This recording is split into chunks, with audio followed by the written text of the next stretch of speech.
mun esimieheni piti tätä sun kahvilahanketta ihan toteuttamiskelpoisena ideana. No mutta sehän on hieno juttu.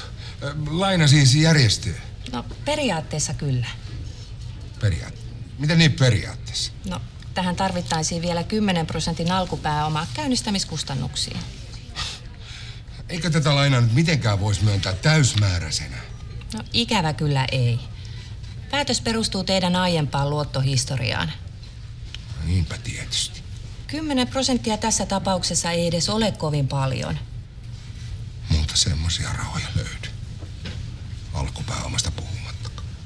No, sitten teidän kannattaa ruveta miettimään, että mistä te sen alkupääoman saisitte. Palataan sitten asiaan, niin neuvotellaan uudelleen.